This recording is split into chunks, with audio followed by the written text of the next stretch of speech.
Hello दोस्तों, welcome to my video. आप सभी का स्वागत है फिर से मेरे एक नए वीडियो में। और वीडियो की स्टार्टिंग हो रही है 9:30-10 बजे से। और हम जा रहे हैं एक मंदिर टूर पे। मंदिर टूर आपको अभी नहीं बताऊंगी, रास्ता देख के अगर आपको पता चल गया है तो कमेंट में ज़रूर बताना। और हम जा रहे थे 4 जने। हम निकल गए थे हल्द्वानी बस स्टॉप से आगे को, और हम जा रहे थे टैक्सी में। और ये देखो, हम 4 जने थे।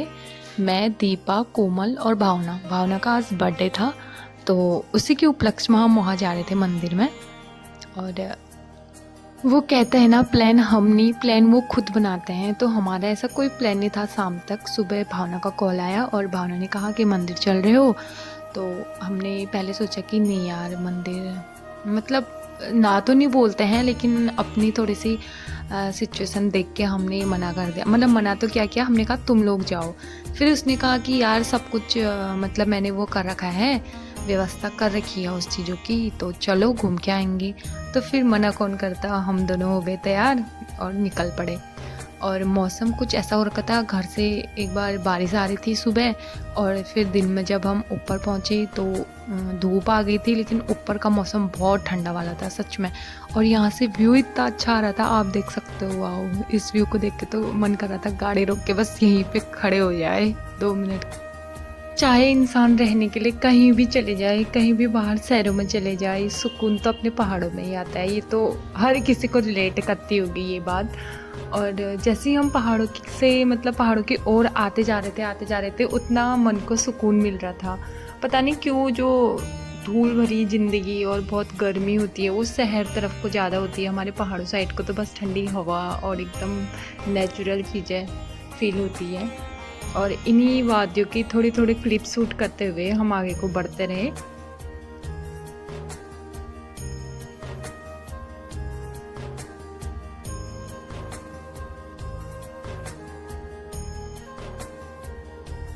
फिर हम पहुंच गए थे भीमताल। और भीमताल का नज़ारा देखते हुए, ये तो रोज का ही रास्ता है, मतलब इतना कुछ खास नहीं है। आते जाते रहे, हम जितने बार घर को जाते हैं, जितने बार घर से आते हैं, हमेशा दिखता है। तो इसमें इतना ज़्यादा मेरे को कोई खास नज़र आता नहीं है। तो इसलिए हम सफ़र तय करते हुए आगे को बढ़ते रहे।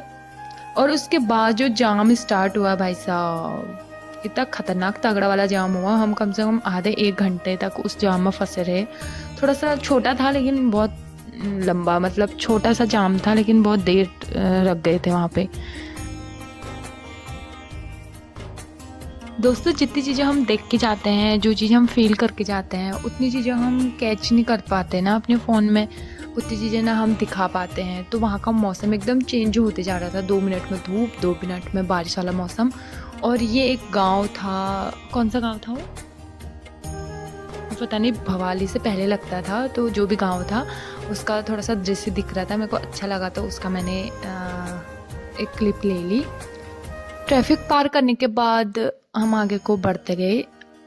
आपको थोड़ा सा अंदाजा तो आ गया होगा कि हम कौन से मंदिर जा रहे हैं। फिर भी लास्ट जब मैं वहाँ का लोकेशन दिखाऊंगी तभी आपको बताऊंगी कि कौन से मंदिर जा रहे हैं। बाकी अभी आप यात्रा का आनंद लें। फिर हम गाड़ी से उतर चुके थे, मतलब हम अपनी लोकेशन में पहुँच चुके थे। और ये रहा वहाँ का व्यू। वहाँ से भीमताल भी दिखता है, और भीमताल का जो नियर बाय एरिया है, मतलब वहाँ का लोकल एरिया, वो सारी चीज़ें दिख रही थी। और उतरने के बाद हम चले गए अपनी लोकेशन की तरफ। और यहाँ से तो आपको शायद पूरा ही पता चल गया होगा कि हम कौन से मंदिर जा रहे थे। और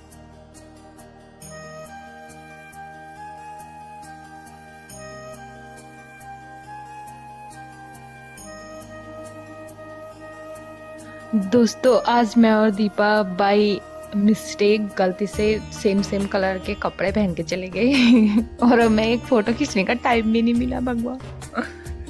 तो फाइनली हम पहुंच गए अपने लोकेशन में, घोड़ाखाल मंदिर, गोलजू के मंदिर में।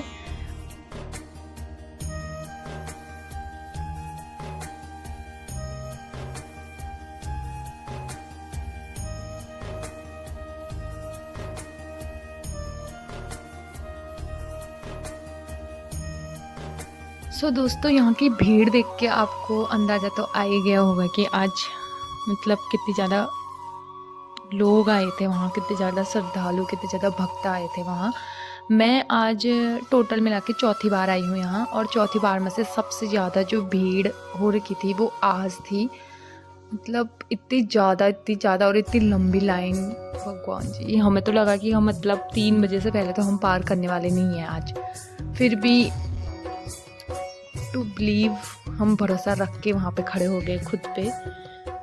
और यही सोचते सोचते हमारी वो लाइन कम होती गई। और यहाँ इतनी सारी घंटियाँ हैं, इतने सारे मतलब अर्जी लिख के वहाँ पे लगा रखी हैं, बांध रखी हैं। मतलब उनको देख के जो विश्वास होता है ना गोलजू के ऊपर, कहते हैं जब कहीं पे न्याय न मिले तो गोलजू के दरबार में जाके वो अपनी मन की जो बात होती है उस चीज़ को बयां करते हैं। तो वही सारी चीज़ें मैंने वहाँ पे बहुत देखी। इतनी अर्जियाँ, इतने अपने मन की बातें वहाँ पे लिखी हुई थी। उन सबको देख के मतलब पूरा वो हो रहा था कि यहाँ बहुत सारे विश्वास लेकर हम मतलब लोग आते हैं।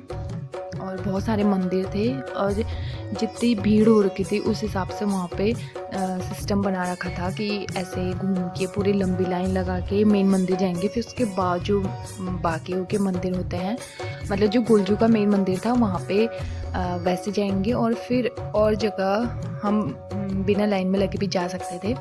फिर उसके बाद हमने दर्शन करे फटाफट। मेरे मन में एक विचार आ रहा था, जो इतनी बड़ी बड़ी घंटियाँ चढ़ा रखी है, कम से कम नहीं भी होंगी तो बहुत ज़्यादा केजी की होंगी ना, वो इतने दूर लाए कैसे होंगे। और यहाँ पे ऑटोमेटिक बजने वाली जो एक ढोलक होती है वो भी थी। मैं कब से आवाज़ सुन रही थी, मैं सोच रही थी कि मतलब ये आवाज़ कब से आ रही है, कंटिन्यू, और बंद भी नहीं हो रहा है। ये बंदा थक नहीं रहा होगा क्या? जब मैंने देखा तो वो तो इलेक्ट्रिक वाली ढोलक है जो खुद से बजती है। भाई मॉडर्न ज़माना। बट जो भी कहो, यहाँ आके जो सुकून मिलता है ना भाई, सारे ऐसा लगता है ज़िंदगी में कुछ है ही नहीं सोचने के लिए, बस भगवान है तो सब है भाई। और यहाँ की अर्जियाँ देख के तो मुझे बहुत ज़्यादा जो मन की वो होती है उसमें बहुत ज़्यादा शांति मिल रही थी।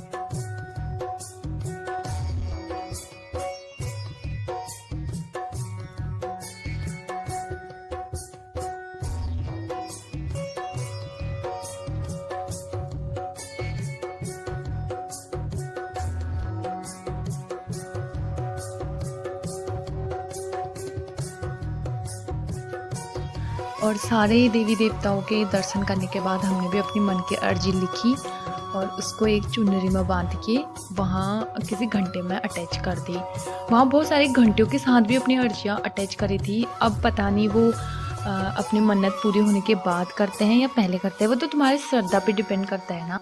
फिर हमने अपनी मन की बात रखते हुए अपनी अर्जी वहाँ बांधी और हम निकल पड़े नीचे की ओर। और भीड़ बढ़ती जा रही थी। ये भीड़ बिल्कुल कम होने का नाम नहीं ले रही थी। आधे लोग जा चुके थे और फिर भी लोगों का आना कंटिन्यू था। उसके बाद हमने खाया खाना। खाने में था पनीर, आलू गोभी की सब्जी और दाल, रायता, रोटियां और सलाद। खाना खाने के बाद हम निकल पड़े गाड़ी की ओर। मैं और दीपा आगे से जा रहे थे और भावना और कोमल पीछे से आ रहे थे।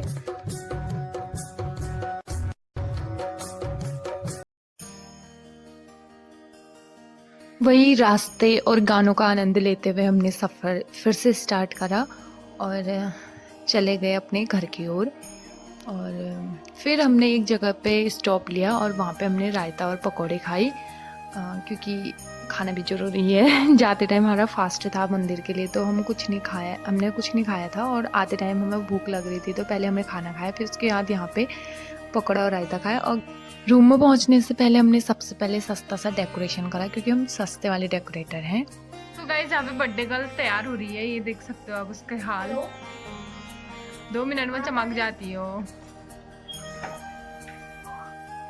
और आप यहाँ पे देख सकते हैं गाइस, इसको खतरनाक वाली नींद आ रही है और मेरी आंखों को भी देख सकते हैं, मेरे को भी नींद आ रही है। गाड़ी का सफर सहन नहीं होता है ना, इसलिए happy birthday to you Bhanu, happy birthday to you, may God bless you. हमें तो यार तुम्हारा मुंह बंद हो गए, ज्यादा खोल। Birthday to you. Thank you.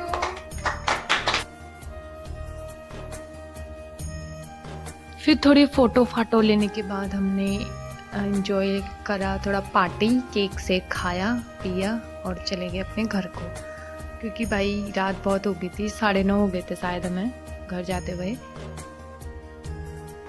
So guys, दिन बहुत थकान भरा था और अब करते हैं रेस्ट। मिलते हैं एक नई वीडियो के साथ बहुत जल्द। तब तक के लिए स्वस्थ रहें, मस्त रहें और अपने बाय बाय।